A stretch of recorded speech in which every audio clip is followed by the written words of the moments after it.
everyone, welcome to class 8 sessions of subject geography and today we are discussing chapter number 4 and the chapter name is agriculture. This is your 10th session. तो बच्चों हम लोग class 8 का subject geography discuss कर रहे हैं और इसमें हम लोग चैप्टर नंबर 4 डिस्कस कर रहे हैं.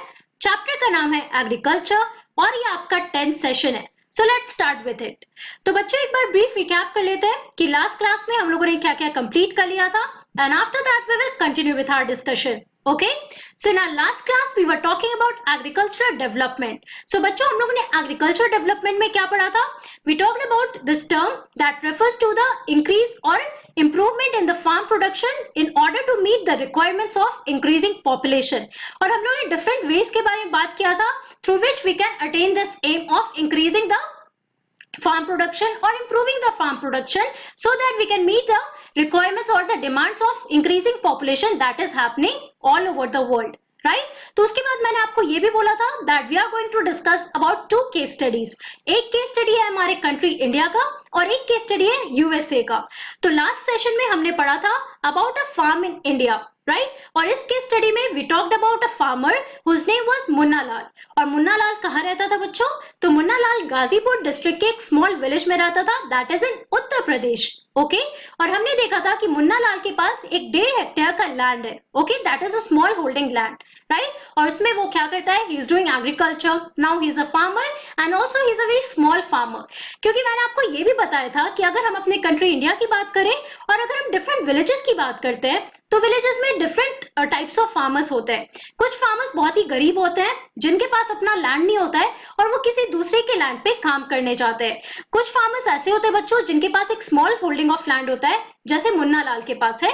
और कुछ फार्मर्स ऐसे होते हैं जिनके पास बहुत बड़े बड़े लैंड्स होते हैं और जो गरीब फार्मर्स होते हैं वो वहां पर आकर काम करते हैं. ओके सो बेसिकली आप देखो कि अगर हम मुन्ना लाल की बात कर रहे हैं तो वो अपने लैंड पे बेसिकली 2 क्रॉप्स ग्रो करता है एक साल में और वो 2 क्रॉप्स कौन कौन से हैं? व्हीट और rice and pulses. And also we talked about that कि किस तरीके से वो सीड्स लेता है एवरी ऑल्टरनेट ईयर राइट और उसके अलावा उसके पास लाइफ स्टॉक भी है. लाइफ स्टॉक में उसके पास क्या क्या है? उसके पास 2 बफेलोज है and also he has few hens. और जो भी मिल्क प्रोड्यूस होता है वो क्या करता है? वो कोऑपरेटिव सेक्टर में जाके वो मिल्क को सेल करता है या बेचता है राइट और उसके अलावा हमने क्या देखा था?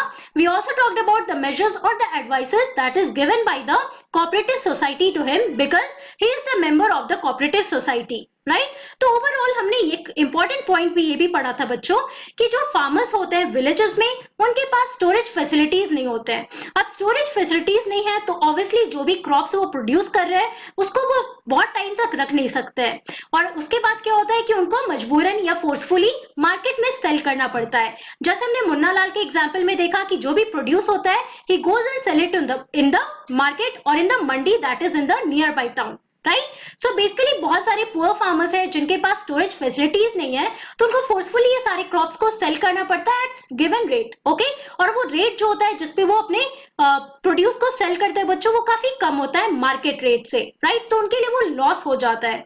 और आज के डेट पे आप देखोगे that government has taken some important measures in order to provide storage facilities to these farmers who can't afford the storage facilities. जिनके पास कुछ storage facilities नहीं है जहां पे वो अपने crops को store कर सकते हैं राइट. तो ये सारे इंपॉर्टेंट पॉइंट्स हम लोगों ने डिस्कस किया था अपने इस केस स्टडी में while we are talking about a farm in India. Okay अब आज की क्लास में हम लोग अपना दूसरा केस स्टडी देखने वाले हैं. Here we are going to talk about a farm in USA और हम देखने वाले किस तरीके से जो यूएसए के फार्मर्स होते हैं बच्चों वो इंडियन फार्मर से डिफरेंट होते हैं एंड ऑल्सो क्या क्या आपको यहाँ पे डिफरेंसेस दिखेंगे इन द टेक्निक्स और in the technology that is used by the farmers in USA. Okay, now let's start our topic that is a farm in USA. Now, the average size of a farm in the USA is much larger than that of an Indian farm. Okay तो अगर हम लोग America की बात कर रहे हैं बच्चों तो यहाँ पे आप देखो कि जो एवरेज साइज होता है फार्म का वो इंडियन फार्म से बहुत ही बड़ा होता है. और यहाँ पे आप देखो कि टिपिकल फार्म साइज क्या है. So a typical farm size in the USA is about 250 hectares. अब यही अगर हम लोग अपने प्रीवियस सेशन में जाते हैं जहाँ पे हम लोग इंडियन फार्म की बात कर रहे थे तो वहां पे आपने क्या देखा दैट मुन्ना लाल के पास जो लैंड है that is of size 1.5 hectares. अगर हम लोग लार्ज फार्मर्स बिग फार्मर्स की भी बात कर रहे हैं तो उनके पास भी इतना बड़ा लैंड नहीं होता है। लेकिन यहाँ पर जब आप यूएसए की बात कर रहे हो तो यहाँ पे आप देखो कि एक टिपिकल फार्म साइज, जो नॉर्मल फार्म साइज है यूएसए का, that is about 250 hectares. Obviously बहुत ही लार्ज होल्डिंग है, राइट। और ये भी मैंने आपको एग्रीकल्चरल डेवलपमेंट में पढ़ाया था कि जो लार्ज होल्डिंग्स होते हैं वहां पे कमर्शियल फार्मिंग या कमर्शियल एग्रीकल्चर होता है, और वो आपको कहाँ मिलेगा? वो यूएसए में, यूरोप में और ऑस्ट्रेलिया के रीजन में मिलेगा, राइट। तो यहाँ पे आप देख सकते हो कि जो फार्मर्स होते हैं वो ऑब्वियसली बहुत ही वेल्दी होते हैं और उनके पास बहुत नॉलेज होता है अबाउट डिफरेंट टेक्निक्स और डिफरेंट टेक्नोलॉजीज वो जो एग्रीकल्चर में यूज करते हैं। Now let's study here. The farmer generally resides in the farm. अगर हम यूएसए के फार्मर्स की बात कर रहे हैं तो जो फार्मर्स होते हैं बच्चों वो अपने फार्म में रहते हैं। फॉर एग्जाम्पल आप इस पिक्चर में देखो, now this is a large holding in USA और यहाँ पे आप घर भी देख रहे हो, है ना। तो लेट्स से अगर किसी फार्मर का फार्म है तो ऑब्वियसली वो यहाँ पे इस फार्म में भी रह रहे हैं, है ना। लेकिन अगर हम लोग यहाँ पे बात करते हैं अपने प्रीवियस सेशन की, जहां पे हम लोग ने पढ़ा था about a farm in India, तो वहां पे हमने मुन्ना लाल की केस में क्या देखा था कि he is living in the main village, okay, और उस थोड़े आउटस्कर्ट्स में उसका एक छोटा सा लैंड है, उसका स्मॉल होल्डिंग है, right. Now some of the major crops grown are corn, soybean, wheat, cotton and sugar beet. So basically आप देखो कि कुछ इंपॉर्टेंट क्रॉप्स जो यूएसए में ग्रो किए जाते हैं, ये जो फार्मर्स अपने फार्म में ग्रो करते हैं, वो कौन कौन से क्रॉप्स है? So the first one is corn, the second one is soybean, the third is wheat, fourth is cotton and fifth is sugar beet. तो ये सारे मेजर क्रॉप्स है बच्चों जो यूएसए में जनरली फार्मर्स ग्रो करते हैं अपने लार्ज होल्डिंग्स में, okay. Let's talk about here one example. जैसे हम लोग ने मुन्ना लाल के बारे में बात किया था, why we are talking about an Indian farm.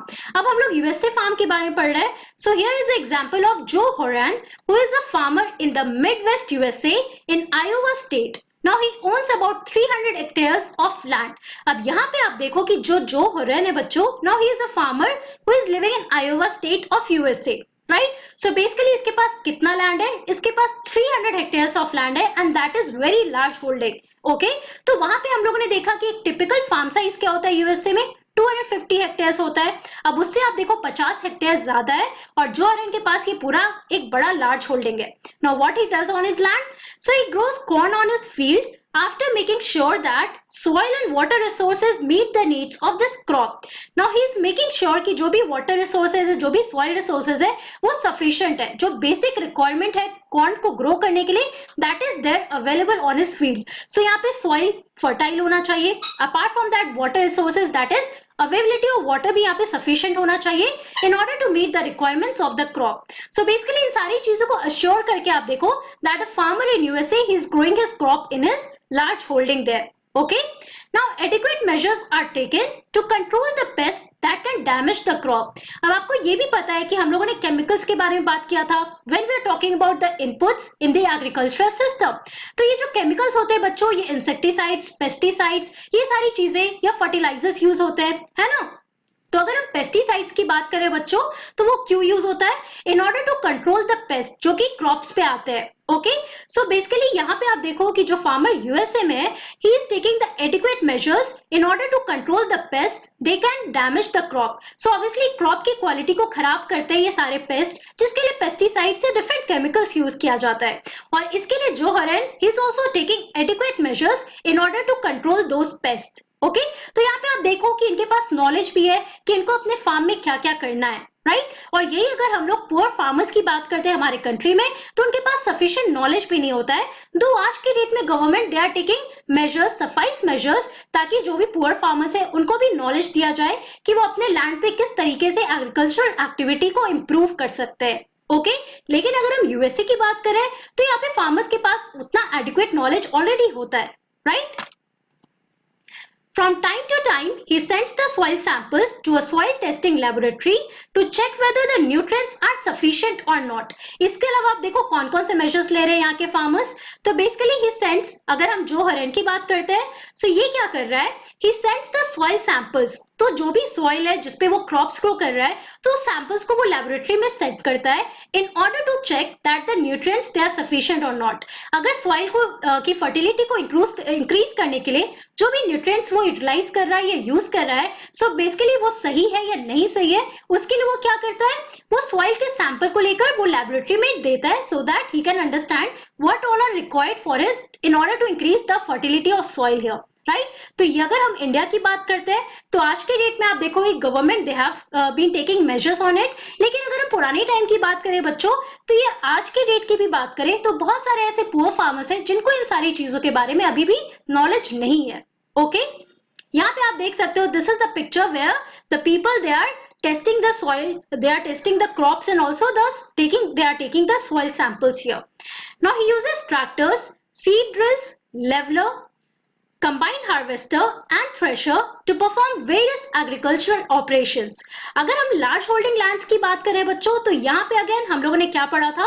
We talked about the high level of technologies that are used. और अगर हम मशीनरीज की बात करते हैं तो USA, यूरोप, ऑस्ट्रेलिया, ये जितने भी बड़े बड़े रीजन है बच्चों जहाँ पे बड़े बड़े लार्ज फार्म्स होते हैं, तो यहाँ पे आप देखोगे जो मशीनरीज होते हैं वो बहुत बड़े बड़े होते हैं। ओके, फॉर एग्जाम्पल आप इस पिक्चर में देख सकते हो, दिस इज कंबाइंड हार्वेस्टर। तो यहाँ पे आप देखो कि जो हरेन की अगर हम बात कर रहे हैं, who is a farmer in USA, so he is using tractors, apart from that he is also using seed drill, and apart from that he is also using leveller, and then he is using combined harvester. So basically आप देख सकते हो कि different machines use किए जा रहे हैं, और यहाँ पे आप देखो कि this is done for irrigation purposes. So obviously he is doing his best in order to improve this irrigation ways here. Right. So basically इस पूरे केस स्टडी में हम क्या समझते हैं कि एक फार्मर जो यूएसए में, he is well known about the facts कि क्या क्या वो अपने सॉइल, जो भी उनका लार्ज फार्म है बच्चों, वहां पे अपने सॉइल में सॉइल की फर्टिलिटी को इंक्रीज करने के लिए कौन कौन से अच्छे न्यूट्रिएंट्स यूज कर सकते हैं, अपार्ट फ्रॉम दैट कौन कौन से क्रॉप्स उन्हें ग्रो करना है, ऑल्सो कौन कौन से मशीन्स उनको यूज करने हैं अपने लैंड पे। सो इनके बारे में इनको अच्छी जानकारी रहती है। लेकिन वही अगर हम इंडिया की बात करते हैं तो यहाँ पे जो फार्मर्स होते हैं उनके पास ये सारी चीजें नहीं होती है, राइट। उनके पास ये हाई लेवल ऑफ टेक्नोलॉजी का नॉलेज नहीं है, प्लस उनके पास उतने पैसे नहीं होते हैं कि वो लोग अपने लिए ट्रैक्टर्स खरीद सके, राइट। सो अगर हम मुन्ना लाल की बात करते हैं तो हमने मुन्ना लाल के केस में क्या देखा था, सिंस उसके पास बहुत ज्यादा पैसे नहीं है तो ट्रैक्टर उसे रेंट पे लेना पड़ता है, जिसके लिए उसे पैसे पे करने पड़ते हैं इंस्टॉलमेंट में, राइट। सो बेसिकली आप देखो कि ये सारे बेसिक डिफरेंस है while we are talking about the two case study here, right. तो बच्चों आज की क्लास में हम लोगों ने क्या पढ़ा, in today's class we discussed about the case study of a farm in USA, right. तो जितने भी इंपॉर्टेंट पॉइंट्स है वो हमने यहाँ पे डिटेल में डिस्कस किया है, एंड ऑल्सो मैंने आपको बेसिक डिफरेंस भी बताया of the farm in India and also farm in USA की क्या क्या बेसिक डिफरेंस है in the lifestyle of the farmers और the work that they are doing in the farm, in the small farm और the large farm here. Okay, so बच्चों हमारा जो ये चैप्टर है दैट इज एग्रीकल्चर, ये अब कंप्लीट हो चुका है। एग्रीकल्चर चैप्टर में हमने एग्रीकल्चर का मतलब समझा, उसके अलावा मैंने आपको डिफरेंट टाइप्स ऑफ कल्टीवेशन के बारे में बताया, जिसमें हम लोग ने sericulture, pisciculture, horticulture and viticulture के बारे में बात किया। Then we discussed about the types of agriculture, in that we discussed subsistence farming, and then we discussed about the commercial farming and the sub parts of subsistence and commercial farming, right? Then we talked about the major crops that are grown all over the world, और इन major crops में आपको याद रखना होगा कि कौन कौन से important crops है, for example rice, wheat, millets, maize, cotton। तो ये जितने भी क्रॉप्स है बच्चों इसके बारे में भी हम लोगों ने डिस्कस किया है। Then we talked about agricultural development. Okay, now what are the measures that one should take in order to improve the farm production so that they can meet the demands of increasing population? और इसमें हम लोगों ने ये दो case study किया था about a farm in India and also a farm in USA, और इनमें क्या stark differences है इसके बारे में भी मैंने आपको बताया था। ओके, तो ये चैप्टर हमने कंप्लीट कर लिया है। Please go through your NCERT book, जितने भी इंपॉर्टेंट पॉइंट्स आपके बुक में दिए मैंने कवर किया है इस पूरे वीडियो सेशंस पे, तो आप इसको भी देखो और बुक में भी अच्छे से पढ़ो सो दैट आपका पूरा ये कॉन्सेप्ट क्लियर हो जाए। Okay, so that's all for today. Thank you very much, have a nice day.